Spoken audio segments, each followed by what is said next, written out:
there's a lot of great brokers out there.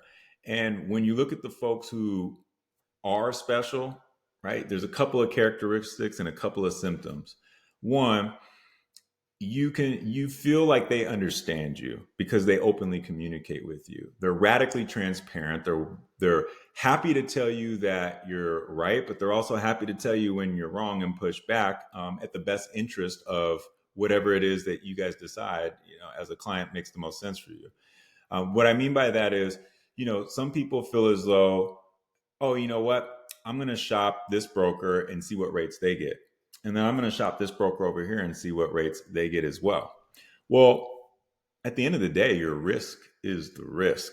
Your company and your employees, they're the age that they are. They have the Curve RX scores that they have. The underwriting process that goes down is not your broker. It's the carrier's underwriting process or the PEO's underwriting process with the carrier, or even internally, depending on how they're set up, right? And it's more about, does your broker know how to articulate your risk with the most accuracy, right? Most transparent accuracy. And do they understand not just what you're doing today and benchmark it against other things? Do they understand the truth about how your employees or your team need to be insured, right? What risk are we trying to solve for, right? If we have, like an example might be, if you have a group that has people making under $60,000 a year, right? Like like 80% of the population's there. But we need to hire a bunch of people in management, leadership to start this other, part of the business. And all those roles are going to be 150K plus. And typically they want 10 to 15 years experience from college, like in that field. Well, that means then possibly the plans that are working today, we might need to add plans where people with families, people who can afford PPOs, people who might be near the cities, right? Like say San Francisco, New York, Chicago, those areas. They might be closer to the inner cities, right? What and why is that? Why is that important? Well, that's important to know and consider, right, when you're going through this, because that's where the magic comes in. You start figuring out, how do I think these people are going to actually use the plans? I mean, I'll give you an example. We had a client, very specialized systems that they use. I won't get into exactly what type, but they had people that they had to get that were like 300K plus, right? These are like very hard to get people in the industry. So much to the point that when they were recruiting on our Slack channel, the recruiter messaged me and said, hey, the person's wife is asking us all these questions about the plan, not even the employee. I don't know how to answer them. Can you answer them?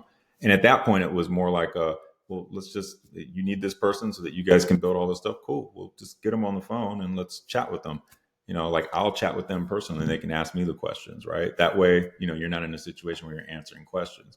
Now, we don't do that all the time, but that would be like an example where, like a broker is trying to make sure that they're doing what they can to support your business. They want to make sure that you land that employee and that they understand the benefits, because, hey, like, we just spent all this time getting you the best in class benefits and we can tell you why. But if the employee doesn't understand that, and it's a big part of their, decision to either move over from a huge company, Fortune 100, to, the startup idea, and they have kids that are going through special treatment plans, then it really makes sense that we chat with that person. Because, I mean, if, say, they don't have the coverage they need, well, it's going to cost them another $20, $30, $40,000 out of pocket, maybe, right? And if that's the case, then they need to know, hey, do I need to increase my salary ask or not? The benefits were important in that situation.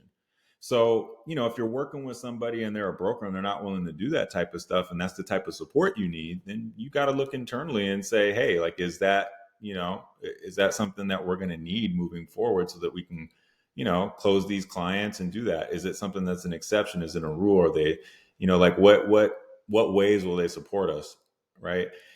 If you feel comfortable working with somebody who, doesn't pick up the phone, and you just are literally like, hey, I honestly don't really need to talk to a broker much. I just talk to the carrier. I'm in a, age banded plans. The rates are the rates. I don't really want to think about that stuff. Then it doesn't really matter. You can just get your broker from anywhere. You can get them from your payroll company, you can get them from PEO, wherever, right?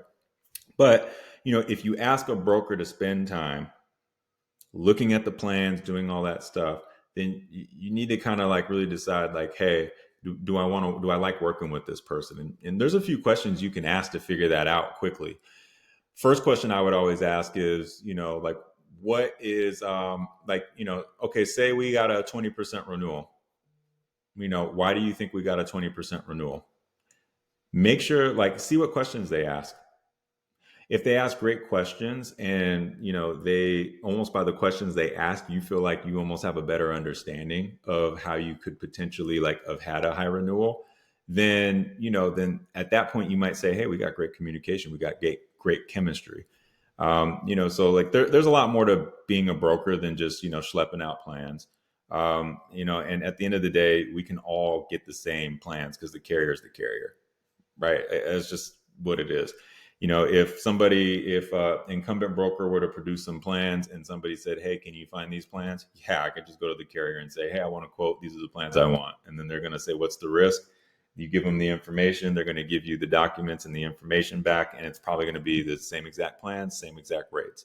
Now, where you can start to get into the nitty gritty and maybe negotiate a little bit more or less, that's usually when, maybe really large accounts, say you're like 2,000 employees, and a broker, can afford to pay some of their commissions, right, and front you some of that as a credit. Right now, that's not something you want to do all the time, because then what's going to happen eventually? You're not going to get the service you need. And so there's a lot of things to like consider there. But if you're a small to medium sized group, you really want to see like, hey, do I like this person? Do I want to work with them? And make a decision on the broker first before you go out and shop a bunch of plans, because otherwise, you're going to be spinning your wheels. They're all going to be able to come back with the same thing, and sometimes you're going to start to even see people who try to manipulate the data. They try to like show you, hey, I got better premiums for you, but they weren't as meticulous because they didn't take the time to care. Now that they're backpedaling and they know they're in a competitive situation, they might say like, oh, you've been working with this carrier for X amount of years and you have a good experience rate with them. I wouldn't switch plans. I would stick with this one. And then maybe they're just like shaving a little percentage off because they're giving some commission because they don't want to lose you, right? Or maybe they're just not doing the right thing. But ultimately, the risk is the risk. And it's about being as most transparent and honest with the carriers as possible so that they can give you your number. And then that's how you start avoiding high renewals, because then the carrier can look at your risk. They can see how you're going to use the plan. They can help you create a cost share strategy with you, your broker, and just knowing what you know about your teams. And that's how you actually get really good renewals. It's work. It's being creative. It's quite frankly, it's caring about people. I mean, that's really what it is. It's a service. So yeah, I mean, it's working with the right broker. It's partially about like the rates, but really the rates come from how much they care about working with you.